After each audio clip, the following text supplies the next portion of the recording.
नून academy Samastipur में आपका स्वागत करता हूं। आज हम लोग एक नया सेट लेकर आए हैं जिसमें 50 प्रश्न होंगे आर्मी टेक्निकल का। एक एक करके हम लोग सॉल्व करेंगे।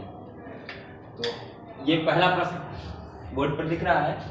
बाबर ने अपनी आत्मकथा किस भाषा में लिखा है? उर्दू, फारसी, तमिल, तुर्की। तो इसका सही आंसर होगा तुर्की। बाबर ने अपनी आत्मकथा को तुर्की भाषा में लिखा है, जिसका नाम है तुजुक-ए-बाबरी। तुर्की भाषा में अपनी खुद लिखा है। क्वेश्चन नंबर 2 कहता है चोल शासक जो कि कहाँ दक्षिण भारत में तमिलनाडु में इसका साम्राज्य था। चोल शासकों की भाषा क्या थी? उर्दू, द्रविड़, फारसी और तमिल। तमिलनाडु में था तो तमिल भाषा। ऑप्शन नंबर डी इसका सही आंसर होगा। चोल शासक का सबसे प्रतापी राजा का नाम था राजेंद्र चोल, जो कि चोल गंगम की भी स्थापना की थी और बंगाल के शासक पाल वंश को भी इसने हराया था। बढ़ते हैं अगले प्रश्न की ओर। शिवाजी को राजा की उपाधि किसने दी थी? शिवाजी को राजा की उपाधि औरंगजेब ने दी थी। तो इसका सही ऑप्शन नंबर डी हो जाएगा। चौथा प्रश्न कहता है राष्ट्रीय महिला आयोग का गठन किस वर्ष किया गया? 1978, 1986, 1992, 1996। इसका सही ऑप्शन हो जाएगा सी। 1992 में राष्ट्रीय महिला आयोग का गठन किया गया। पांचवा प्रश्न है सहारा रेगिस्तान किस महादेश में है? एशिया, यूरोप, अमेरिका, उत्तरी अफ्रीका। तो ये उसका सही ऑप्शन हो जाएगा उत्तरी अफ्रीका। उत्तरी अफ्रीका में दुनिया का सबसे बड़ा रेगिस्तान सहारा रेगिस्तान स्थित है। बढ़ते हम लोग अगले प्रश्न की ओर। ये ब्लड रिलेशन से है। एन एम की मां है। एन जो है वो एम की मां है। ये मां है एम की। एम ओ की बहन है। ये एम ओ की बहन है। ओ की बहन है तथा पी एम का पति है। पी एम का पति है। पी एम पति पत्नी और पी पति है। इसका मतलब ये पुरुष है। तो पी एन का क्या लगता है? एन यहां पहले बोल दिया एन एम की मां है, मतलब एन मां है। एन मां है तो ये मां, ये बेटी और ये दामाद हो जाएगा। तो ये दामाद हो जाएगा। इसका सही option B. Option number B इसका सही आंसर है। अगला प्रश्न है 5 गांव ए बी सी डी और ई इस प्रकार स्थित है कि बी ए के उत्तर में, बी ए के उत्तर में यानी ए के ऊपर है, सी बी के पूर्व में है, सी बी के पूर्व में है यानी सी पूर्व में है बी के, यानी बी पश्चिम में होगा और सी पूर्व में होगा। सी बी के पूर्व में, ई ए के पश्चिम में है, ए के पश्चिम में, ए के पश्चिम में इधर ई है तथा डी ई के दक्षिण में है। ई के दक्षिण में डी है। ये ई के दक्षिण में तो नीचे डी है। सी डी के किस ओर स्थित है? ये सी और ये डी। तो ये ऊपर उत्तर होता है और इधर पूरब होता है। तो ये उत्तर और पूरब के कोना में है, इसलिए उत्तर पूर्व हो जाएगा इसका आंसर। ऑप्शन नंबर सी इसका सही आंसर है। क्या बोलेगा फिर से देख लेते हैं। सी बी के पूरब में है। फिर से देख, बी ए के उत्तर में है तो बी ए के उत्तर मतलब ऊपर में है। सी बी के पूरब में है तो सी बी के पूरब में है। ई ए के पश्चिम में है, ई ए के पश्चिम में है। डी ई के दक्षिण में है, डी ई के दक्षिण में है। तो सी और डी में दिशा बताना है। तो डी के किस ओर सी है? तो उत्तर और पूरब, उत्तर पूर्व की ओर है। ऑप्शन नंबर सी इसका 7 नंबर क्वेश्चन का सही आंसर होगा। बढ़ते हैं हम लोग अगले प्रश्न की ओर।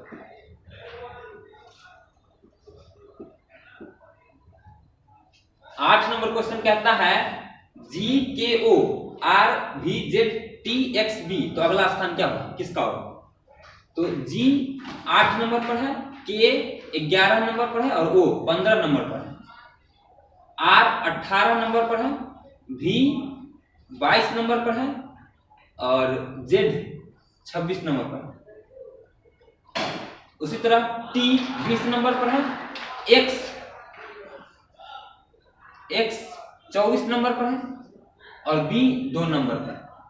इसमें जो 8 का 18 हुआ, 11 का 22 और 15 का। इसमें 8 और 18 में अंतर है 10 का, इसमें 11 का अंतर है, उसमें 15 और 26 का जो अंतर होगा वो 11 का।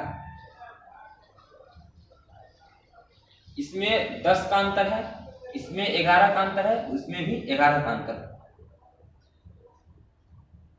तो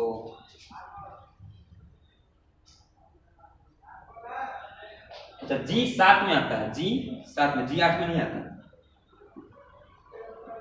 जी 7 में आता है।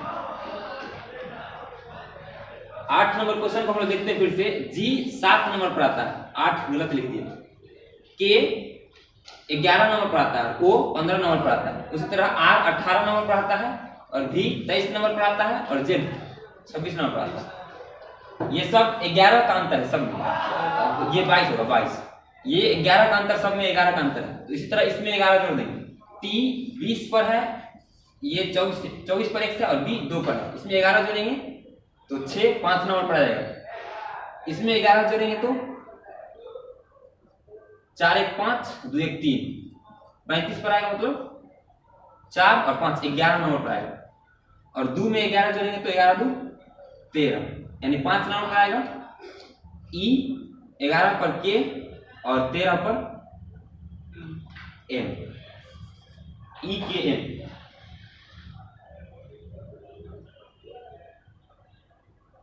चौबीस में 11 जोड़ेंगे तो 35, ठीक है। 35 जो आएगा वो 4 और 5 4 9 9 पर आएगा ना, 9 मतलब 1। क्योंकि जैसे ही 11 जोड़ते हैं 35 आता है, और 35 के बाद 26 की बात करेंगे तो 26 के बाद कितना आता है? क्योंकि 26 अक्षर का ही होता है, तो 4 और 5 4 9, तो 9 में आई होता है 9 पर, तो ई आई एम हो जाएगा इसका सही आंसर। ऑप्शन नंबर डी इसका सही। फिर से इसको देख लेते हैं। जी 7 पर था, ये 11 पर था, और ये 15 पर था। इसको जब लिखे तो ये आया, तो सब में देखें कि 11 का अंतर है, तो इसमें भी वही संबंध स्थापित कर दिए।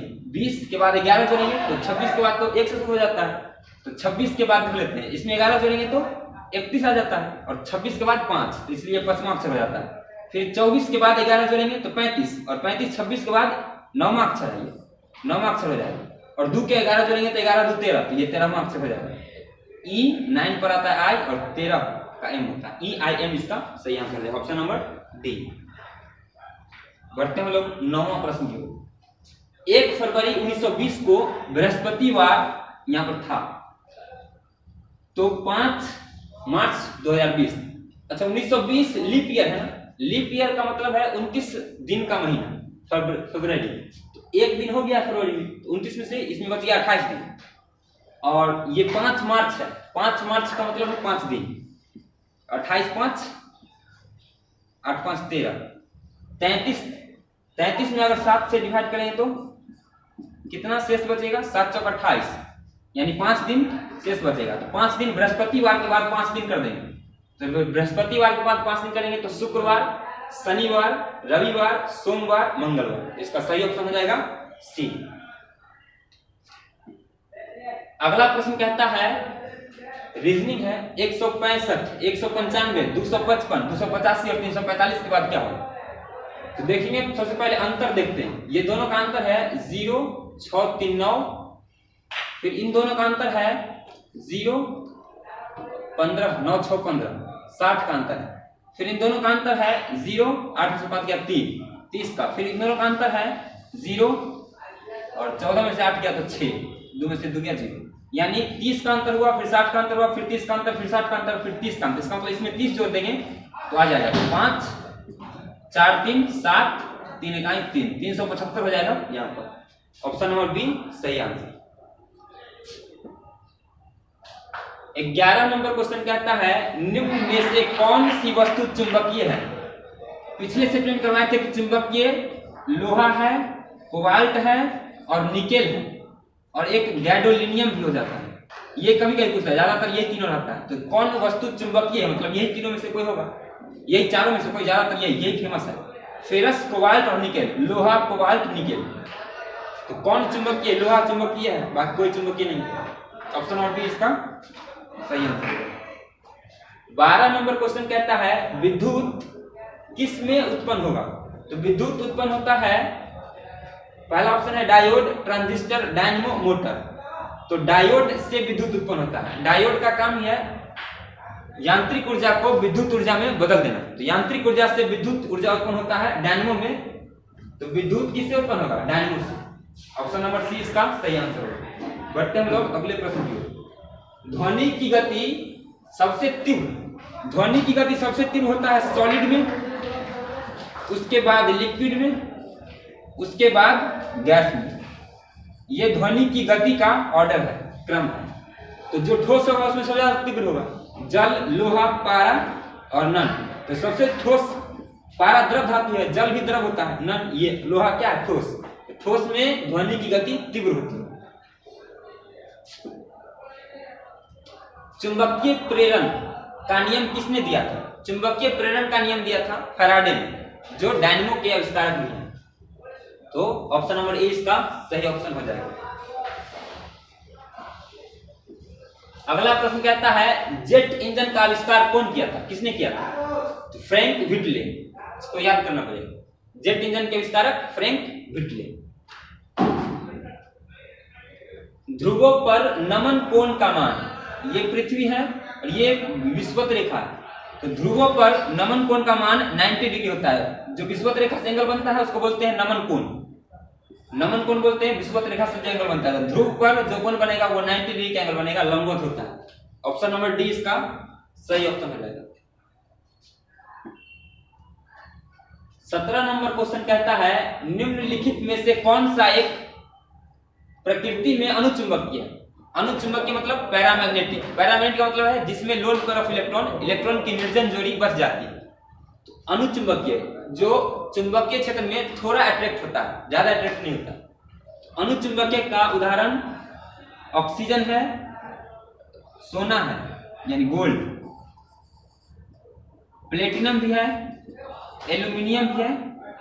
ये सब अनुचुंबकीय का उदाहरण है।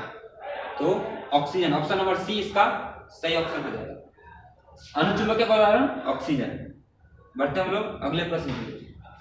18 नंबर क्वेश्चन कहता है एकीकृत परिपथ में प्रयुक्त अर्धचालक चिप किसकी बनी होती है? अर्धचालक बना होता है सिलिकॉन का। ऑप्शन नंबर सी इसका सही ऑप्शन है।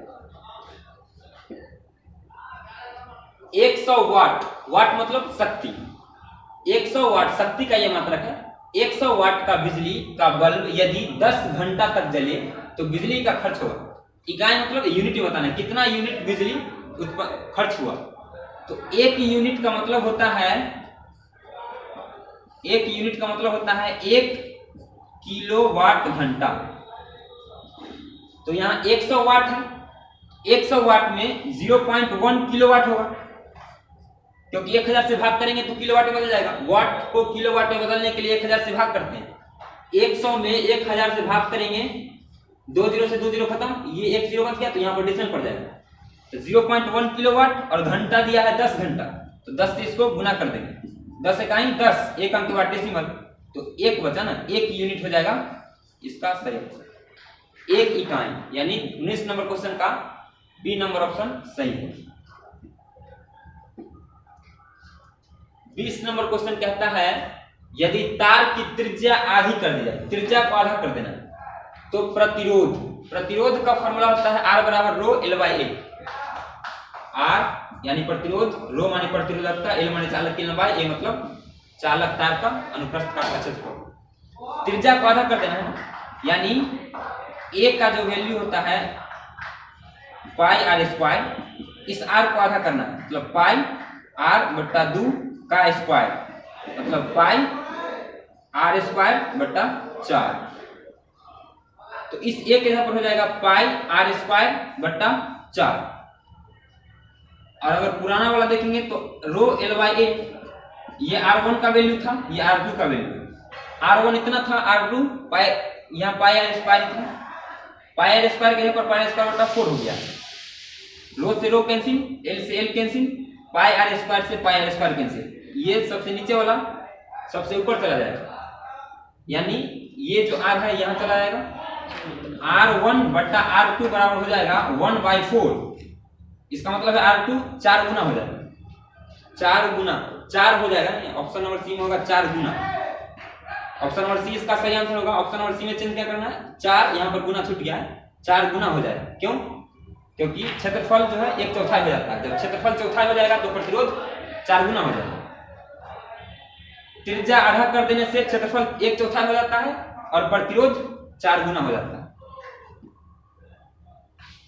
21 नंबर क्वेश्चन कहता है निम्न में से कौन सा प्राथमिक रंग नहीं है? प्राथमिक रंग 3 ही रंग है, G, B, R। ग्रीन, ये ब्लू, ये रेड। ग्रीन, ब्लू, रेड को छोड़कर जो बचता है वो प्राथमिक रंग नहीं होता। प्राथमिक रंग यही तीनों रंग है। कौन प्राथमिक रंग नहीं है? तो ग्रीन तो है, हरा, पीला, हाँ पीला ही हो जाएगा, क्योंकि लाल भी है और नीला भी यहाँ है। तो ऑप्शन नंबर बी 21 का सही ऑप्शन हो जाएगा। अगला प्रश्न है 22 नंबर, यदि किसी वस्तु का वेग इसके प्रारंभिक वेग का दुगुना, वेग को दुगुना करना है। गतिज ऊर्जा का फॉर्मूला होता है ½ mv², और गति को बोल दिया है, ये 1 था, दूसरा बार में क्या किया, गति को दोगुना कर दिया, तो ½ mv²। ये v था, यहाँ 2v कर दिए। क्यों? क्योंकि गति दुगुना हो गया, v मतलब वेलोसिटी, 2 का स्क्वायर 4 हो जाएगा, ½ m × 4v²। तो ये वाला में और ये वाला में अगर डिवाइड करेंगे तो ½ से ½ कैंसिल हो जाएगा, m से m कैंसिल हो जाएगा, v² से v² कैंसिल हो जाएगा, 1/4, यहाँ 1 बचेगा, यहाँ 4 बचेगा, तो 4 गुना हो जाएगा, ke2 हो जाएगा, यानी दूसरा 4 गुने ke1 मतलब 4 गुना हो जाएगा। दूसरा वाला काइनेटिक एनर्जी वेलोसिटी को दुगुना करने पर, वेग को दुगुना करने पर 4 गुना हो जाएगा, क्योंकि स्क्वायर किया जाता है, ये 4 गुना। ऑप्शन नंबर डी इसका सही आंसर हो जाएगा, यानी वेग को दुगुना करने पर गतिज ऊर्जा 4 गुना हो जाता है। ये बहुत बार ये क्वेश्चन आया हुआ है। अगला क्वेश्चन है, कोयले की खदान में फायर डैम्प किसे कहते हैं? फायर डैम्प मतलब आग लगा देने वाला, एक्सप्लोसिव, विस्फोटक। ऑप्शन नंबर बी इसका सही ऑप्शन है, मीथेन, ये विस्फोटक के रूप में काम करता है कोयले के खदान में। अगला प्रश्न है, कोई वस्तु विराम की स्थिति से मतलब प्रारंभिक वेग 0 है, 0.5 मीटर पर सेकेंड स्क्वायर। मीटर पर सेकेंड स्क्वायर का मतलब है त्वरण दे दिया है कि त्वरण के साथ चलती है, त्वरण का मात्रक होता है मीटर पर सेकेंड स्क्वायर। 250 मीटर चलने के बाद इसका वेग क्या होगा? प्रारंभिक वेग विराम है, इसका मतलब u = 0, 0.5 मीटर पर सेकेंड मतलब a यानी एक्सीलरेशन दे दिया 0.5, त्वरण के साथ चलती है, तो 250 मीटर चलने के बाद, 250 मीटर मतलब s यानी दूरी दे दिया है 250 मीटर, 250 मीटर। तो वेग पूछ रहा है, u v पूछ रहा है, मतलब अंतिम वेग पूछ रहा है। u, a, s और v से संबंधित एक फॉर्मूला है गति का, v² = u² + 2as। u मतलब 0, क्योंकि विराम अवस्था से शुरू किया चलना, प्लस 2 गुने a का वैल्यू दे दिया 0.5 ही दिया है, s का वैल्यू दे दिया है 250 मीटर, 250, तो 5 गुना 10, ये 0 का वैल्यू है, 10 एक अंक एडिशन पड़ेगा तो कोई वैल्यू नहीं, 1 गुना 250, तो 250 ही हो जाएगा v² का वैल्यू, और स्क्वायर हटेगा तो इधर रूट चलेगा, तो √250 हो जाएगा।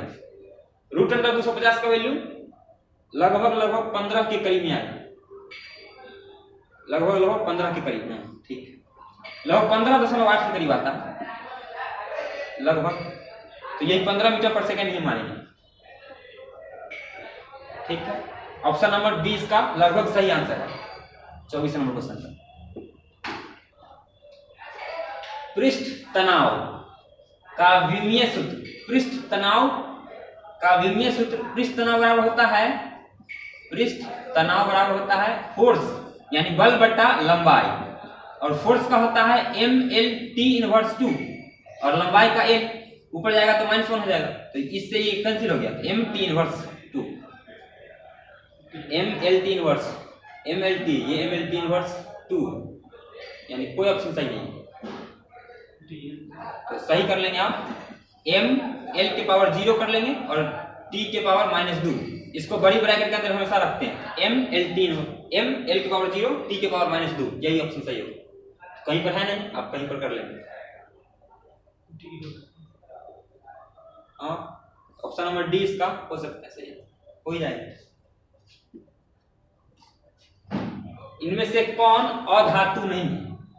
तो ब्रोमीन अधातु है, पारा द्रव धातु है, क्लोरीन चाहिए, ब्रोमीन तो यह अधातु ही है, तो ये नहीं ऑप्शन नहीं होगा। अधातु नहीं है, तो पारा तो धातु है, द्रव धातु है, पारा एक द्रव धातु है। क्लोरीन अधातु है, क्लोरीन अधातु है, और सोडियम अधातु नहीं है, तो इसका पारा भी सही ऑप्शन हो जाएगा और सोडियम भी सही ऑप्शन हो जाएगा। ये तो अधातु है, ये अधातु है, ये भी अधातु है, ये धातु है, द्रव धातु है, और ये धातु है। तो कौन अधातु नहीं है? तो ये तो अधातु नहीं है, और ये भी। तो ऑप्शन नंबर बी भी सही हो सकता है, ऑप्शन नंबर डी भी सही हो सकता है। तो जो पहले ऑप्शन रहेगा वही मानेंगे, ऑप्शन नंबर बी को सही मार देंगे। अगला क्वेश्चन है गलनांक बिंदु। गलनांक बिंदु मतलब मेल्टिंग पॉइंट, जिस पॉइंट पर कोई चीज मेल्ट होने लगता है, पिघलने लगता है। तो पानी का आयतन क्या होगा? गलनांक देने का मतलब टेम्परेचर दे रहे हैं हम लोग, तो पानी का आयतन बढ़ जाएगा। टेम्परेचर देने पर भाप बदलता है और गैस का आयतन ज्यादा होता है द्रव के आयतन से, तो पानी का आयतन गलनांक बिंदु पर बढ़ जाएगा। तो ऑप्शन नंबर सी इसका सही ऑप्शन है। 28 नंबर क्वेश्चन कहता है निम्नलिखित में से कौन सी प्रजातियां बेंजीन की सल्फोनेशन में सक्रिय है? देखिए बेंजीन का फॉर्मूला होता है ये प्लस सल्फोनेशन। सल्फोनेशन का मतलब है H2SO4 से रिएक्शन। सल्फोनेशन का मतलब है H2SO4 से रिएक्शन।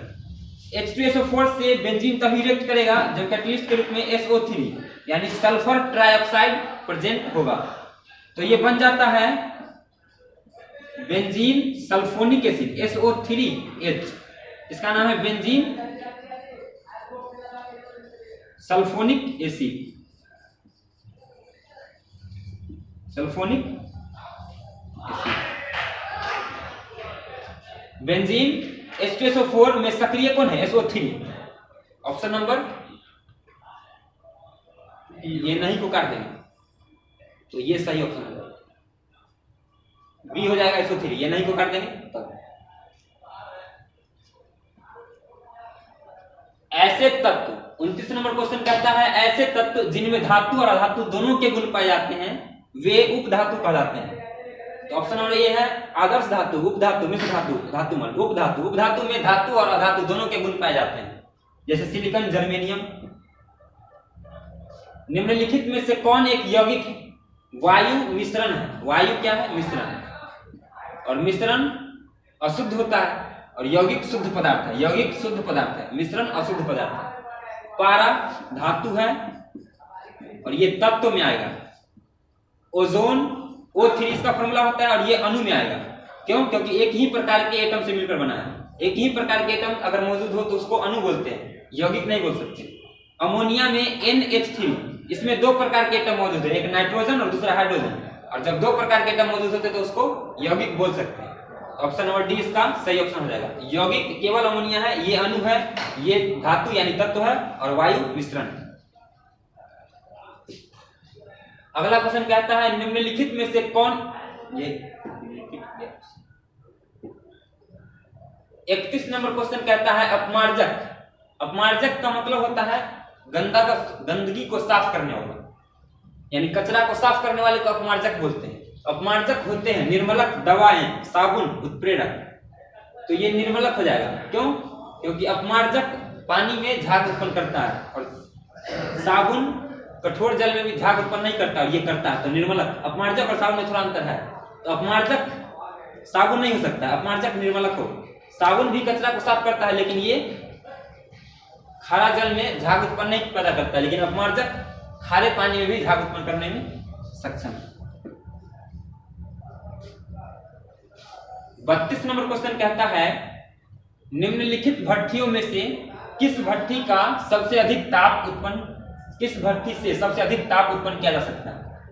परावर्तनी भट्ठी, विद्युत भट्ठी, वाल्या भट्ठी, मफल भट्टी। अच्छा, वाल्या को वात्या कर लेंगे, वात्या होता है, ये वही भट्टी है जिससे लोहा का निष्कर्षण होता है। लोहा के निष्कर्षण में इसी का यूज किया जाता है, वात्य भट्टी का। ये वाल्या भट्टी नहीं होगा, वात्य भट्टी होगा।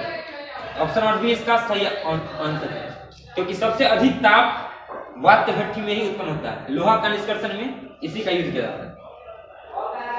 बिजली गिरते समय कौन सी गैस पैदा होती है? बिजली गिरते समय नाइट्रोजन ऑक्सीजन रिएक्शन करता है और नाइट्रिक ऑक्साइड बनाता है, जो कि नाइट्रोजन स्थिरीकरण में भी काम आता है। नाइट्रोजन स्थिरीकरण में नाइट्रोजन ऑक्साइड का, नाइट्रोजन साइकिल में भी इसका बहुत योगदान है।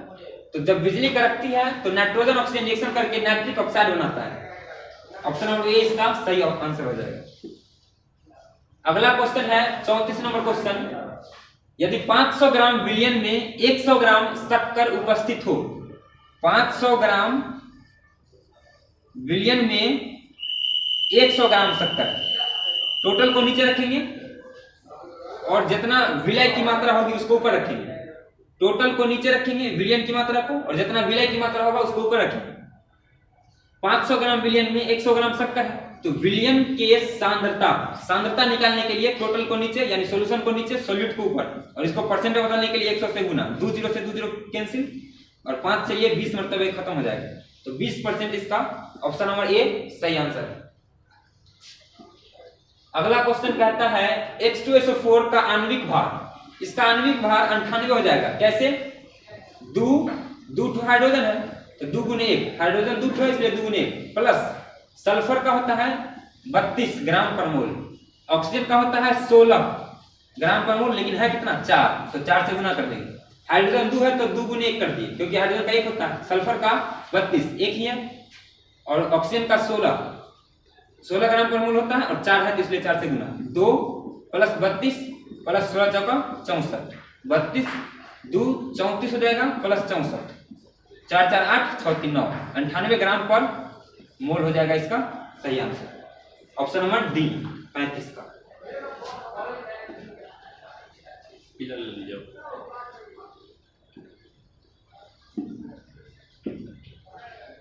36 नंबर क्वेश्चन अब मैथ में हम लोग इन कर गए हैं।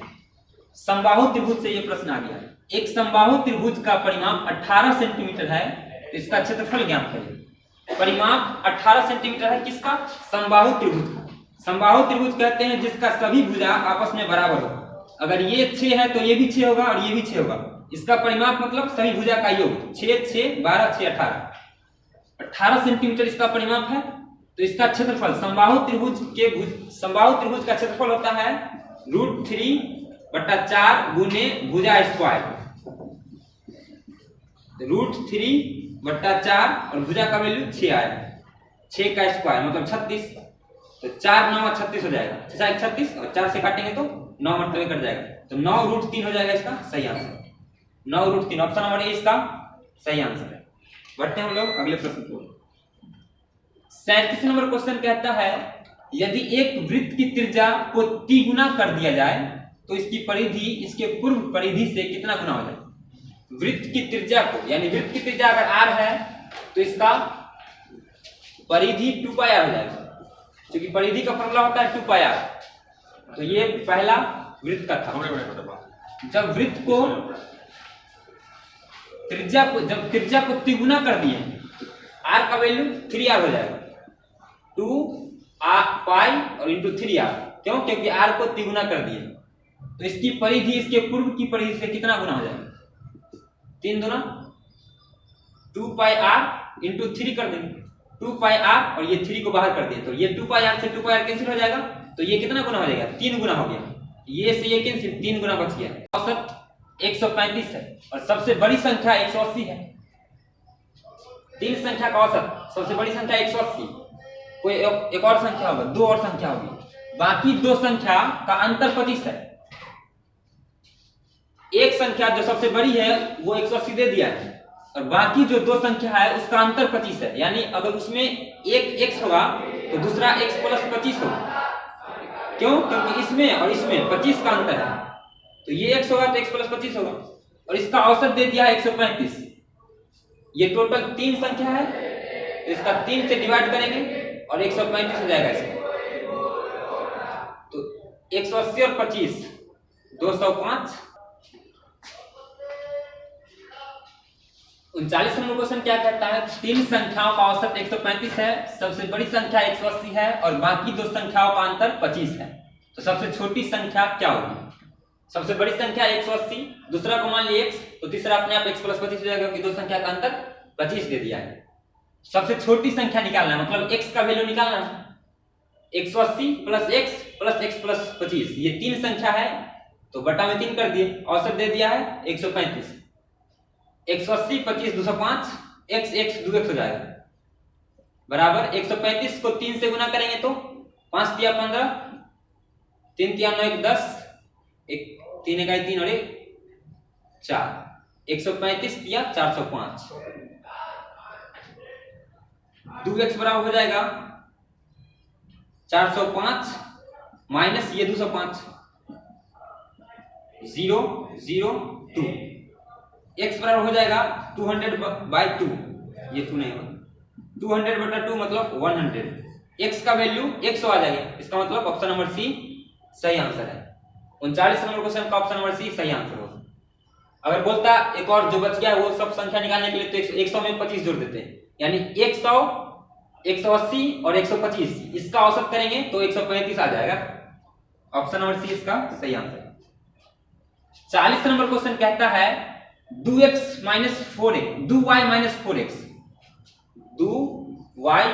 4x बराबर 24 और दूसरा समीकरण यानी इक्वेशन है y + 3x बराबर 7। तो yx का वैल्यू निकालना है, पहले y बाद में x। तो इसमें 3 से गुना कर देते हैं और इसमें 4 से गुना कर देते हैं, तो 3 दूना 6y, 3 चौक 12x और 24 तिया 72। फिर 4 से, अच्छा 3 से क्यों किए? क्योंकि x के गुना में 3 है और यहाँ x के गुना में 4 है, तो यहाँ 3 से गुना किए, यहाँ 4 से गुना किए। 3 से इसमें गुना करेंगे तो ये आएगा, 4 से इसमें गुना करेंगे तो ये 4y प्लस 4 तिया 12x और ये 7 चौक 28। ये -12x और +12x इसको ऐड करने पर यानी जोड़ने पर, इसको ऐड करने पर, ये दोनों इक्वेशन को जोड़ने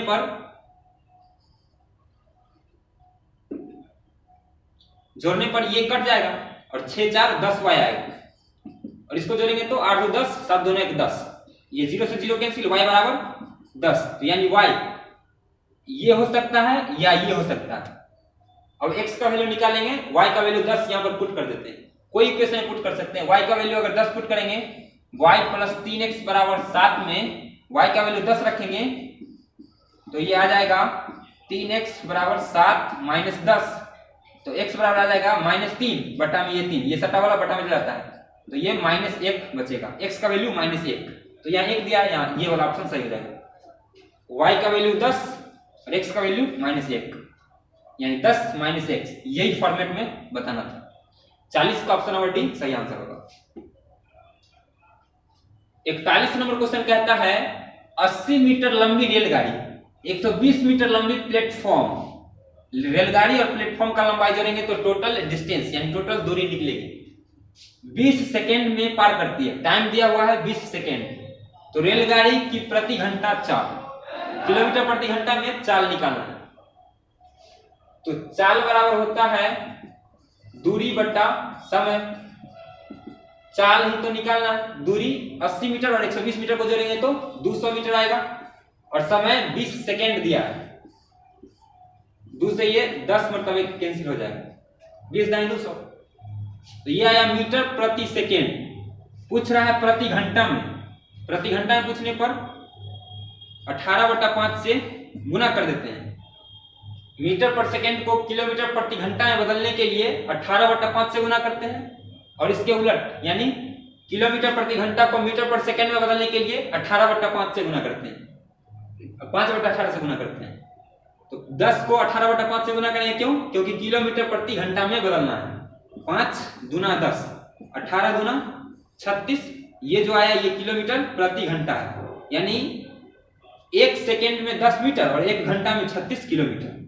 तो तो ऑप्शन नंबर बी इसका सही आंसर हो जाएगा 41 नंबर का। ये 42 नंबर क्वेश्चन ऑप्शन बिना डेसिमल का है और ये डेसिमल है, इसको भी तोड़ेंगे तो डेसिमल में ही आएगा। 168 पूर्ण वर्ग तो है नहीं, तो इस क्वेश्चन को भी रहने देते हैं फिलहाल। बनेगा ये लेकिन आंसर नहीं आएगा क्योंकि इसका आंसर डेसिमल में आएगा, इसको ये भी डेसिमल में है। डेसिमल में डेसिमल गुना करेंगे तो डेसिमल में ही आएगा आंसर, तो पूरा पूरा पूर्ण संख्या नहीं आ सकता इसका आंसर। 43 नंबर क्वेश्चन कहता है यदि x y से 10% कम है, यानी x जो है ये y से 10% कम है, यानी y माइनस y का जो 10% होगा वही x होगा। 10 y में से 1 y गया तो 9 y बटा 10, ये x का वैल्यू आएगा। तथा y 125 से 10% अधिक है, यानी y जो है 125 से 10% अधिक है, मतलब 125 प्लस 125 का 10% होगा वही y होगा। ये कैंसिल हो गया, एक जीरो यहां जाएगा तो यहां डेसिमल पड़ जाएगा। 125 में 12.5 यानी 12.5 जोड़ देंगे तो 137.5 आ जाएगा। ये y का वैल्यू यहां रख देंगे तो आंसर आ जाएगा 9 गुना 137.5 बटा में 10। इसको गुना करेंगे तो आ जाएगा 9 बचे 45, 4 9 7 63 और 4 67, 6 9 6 15। फिर से कर लेते हैं, 9 बचे 45, 4 9 7 63 और 4 67, 6 9 27, 6 27 6 33 के 3, 33 के 3 हासिल 3 9 3 12। एक अंक के बाद डेसिमल है, एक जीरो, मतलब 2 अंक के बाद डेसिमल होगा, यहाँ पर डेसिमल 127.75। ऑप्शन नंबर ए इसका सही आंसर हो जाएगा। बढ़ते हम लोग अगले प्रश्न की ओर। एक साइकिल का अंकित मूल्य 1100 रुपया है तथा इस पर 10% का बट्टा देकर भी विक्रेता 10% का लाभ कमा लेता है, तो साइकिल का क्रय मूल्य, अंकित मूल्य दे दिया है 1100 रुपया और 10% का बट्टा दे दिया, मतलब 1100 पर 10% छूट दिया है, तो 1100 में से 10% को माइनस करेंगे। 1100 माइनस 1100 का 10%, ये 2 जीरो से 2 जीरो कैंसिल। 110, 1100 में से 110 माइनस करेंगे, 1100 माइनस 110, तो इसका आंसर ये घटा क्या आएगा 0, 10 में से क्या तो 9, ये 9 यानी 990। 990 रुपया, 990 रुपया पर भी 10% लाभ कमा लेता है, तो साइकिल का क्रय मूल्य यानी 990 रुपया पर 10% का लाभ कमा लिया। क्रय मूल्य अगर x रहा होगा तो इस पर 10% का लाभ कमाएगा और तब जाके 990 रुपया में बेचेगा। इसको काट देते हैं, 11x बटा 10 बराबर 990। 11 से इसको काटेंगे तो 11 99, यानी x बराबर हो जाएगा 900 रुपया आंसर। क्रॉस मल्टीप्लाई करेंगे तो 900, ऑप्शन नंबर बी इसका सही आंसर हो जाएगा। 45 नंबर क्वेश्चन कहता है यदि a अनुपात b बराबर b अनुपात c हो तो a के पावर 4 अनुपात b के पावर 4 क्या होगा। a बटा b बराबर b बटा c दे दिया, a बटा b बराबर b बटा c, a अनुपात b अनुपात c।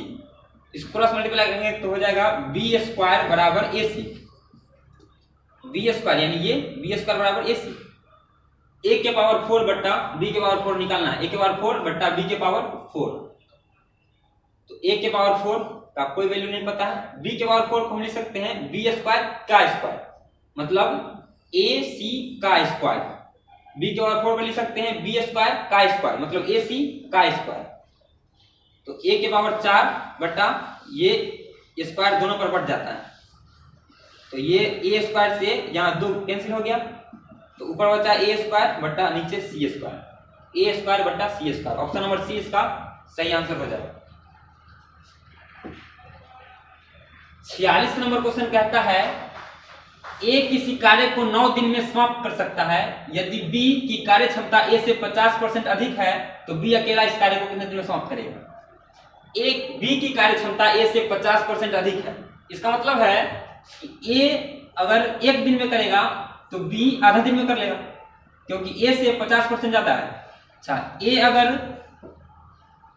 बी की कार्य क्षमता ए से 50% ज्यादा है, यानी ए का कार्य क्षमता अगर 100 है तो बी का 150 होगा। क्यों? क्योंकि 50% ज्यादा है, 100 तो ये 150 हो जाएगा, तो बी अकेला इस कार्य को नहीं कर सकता।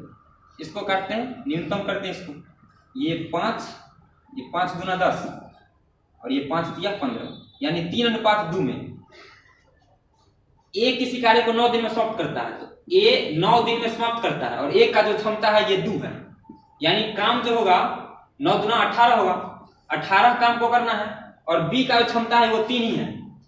ए 9 दिन में करता है और इसका एफिशिएंसी 2 है, मतलब एक दिन में 2 काम, 9 दिन करता है तो 9 दूना 18 काम होगा, और बी 3 काम करता है एक दिन में, तो टोटल 18 काम करना है बी को अकेला, तो 3 से भाग कर देंगे तो ये 6 आ जाएगा, तो 6 दिन ऑप्शन और बी सी इसका सही है, 46 का सी ऑप्शन सही होगा।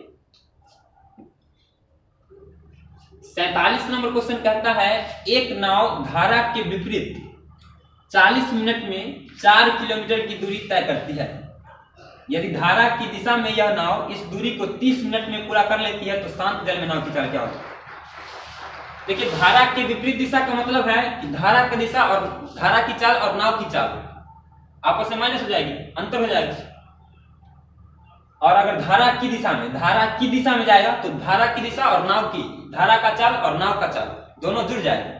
तो धारा की विपरीत दिशा में 40 मिनट में 4 किलोमीटर, तो चाल बराबर जो होता है दूरी बटा समय। चाल अगर धारा को विपरीत लेंगे तो x माइनस वाई हो जाएगा। अगर x को धारा मानते हैं या x को नाव और y को धारा, x को नाव की चाल और y को धारा की चाल, तो नाव की चाल में से धारा की चाल घटा देंगे, दूरी हो जाएगा, दूरी तो इतना ही 4 किलोमीटर है तो 4000 मीटर होगा। किलोमीटर को मीटर में चेंज कर लेते हैं, और यहाँ 40 मिनट है ना, तो 40 गुने 60 कर लेंगे। क्यों? क्योंकि सेकंड में काम करते हैं।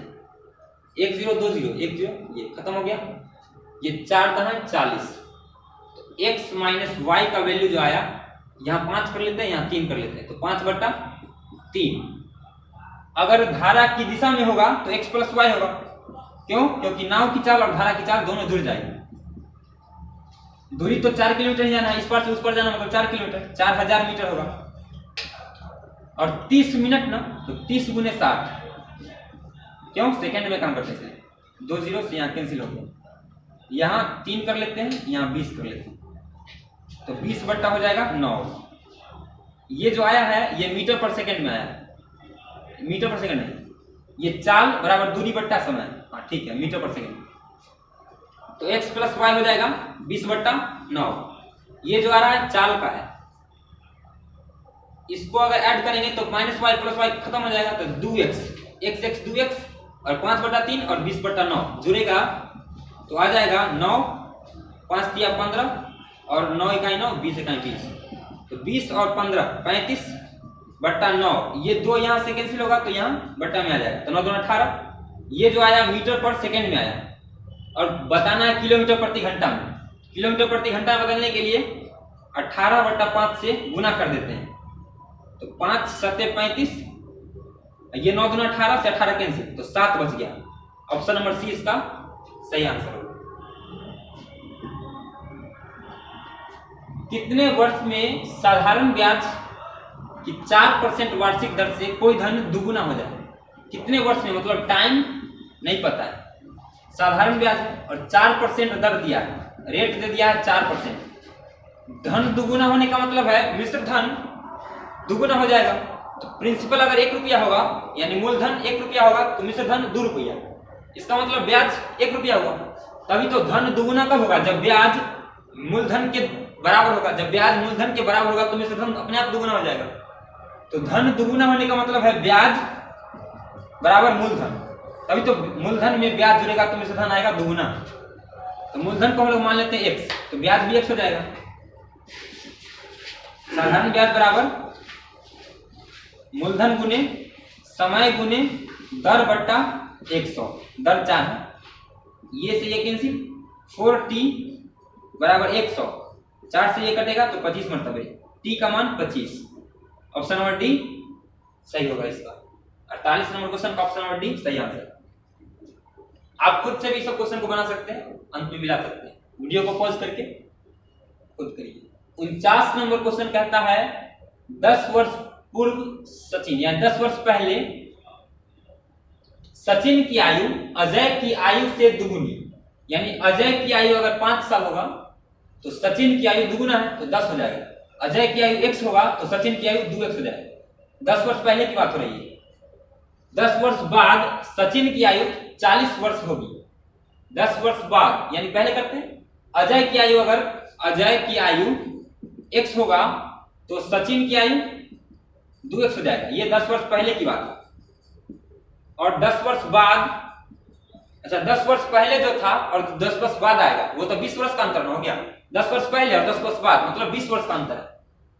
तो बाद में अजय की जो आयु होगी वो x प्लस 20 हो जाएगी 10 वर्ष बाद, और सचिन की जो आयु होगी वो 2x से 20 वर्ष ज्यादा हो जाएगा, क्योंकि ये भी तो बढ़ेगा, दोनों में बढ़ेगा। 20 वर्ष बाद, 10 वर्ष बाद मतलब 10 वर्ष पहले और 10 वर्ष बाद में 20 का अंतर हो जाता है, इसलिए 20 ऐड किए हैं। और सचिन की आयु 40 दे दिया, मतलब सचिन की आयु जो है ये 40 वर्ष हो जाता है। 20 वर्ष के अंतराल के बाद सचिन की आयु 40 वर्ष हो जाती है। 20 उधर जाके माइनस हो जाएगा तो x बराबर हो जाएगा 20/2। तो 20/2 मतलब 10, x का वैल्यू 10। तो अजय की वर्तमान आयु, अजय 10 वर्ष पहले 10 वर्ष का था, x का वैल्यू 10 का आना क्या दर्शाता है? अजय का आयु 10 वर्ष पहले 10 वर्ष था, तो वर्तमान मतलब 10 वर्ष जोड़ देंगे इसमें, तो x में 10 यानी 10 में 10 जोड़ेंगे तो 20 साल वर्तमान आयु हो जाएगा। 50 नंबर यानी अंतिम क्वेश्चन कहता है 2 अंकों की सभी संख्याओं का कुल योग कितना है?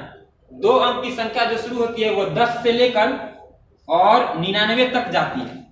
10 से लेकर 99 तक जाती है, तो 10 से लेकर 99 तक के संख्याओं का योग पूछ रहा है।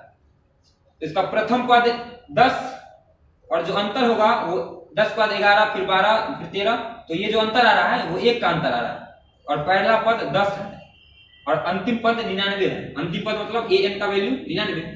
योग का मतलब होता है sn।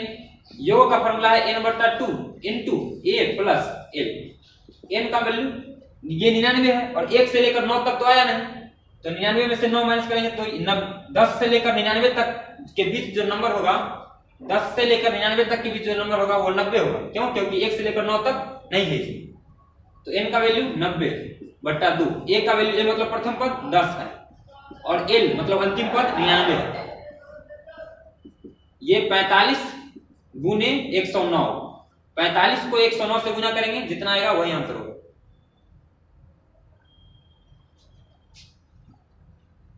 45 को 109 से गुना कर देंगे, 109 को 45 से गुना कर देते हैं, 9 पचे 45, 4 5 9, 9 चक 36, 3 4 5 6 4 10, 1 9 3 12 1 13 3 4 1 5, 9 3 12 1 13 के 3 9 3 4 1 5, 5305 4905 वहां से 9 चक 36, 3 3 4 1 4, ये होगा आंसर।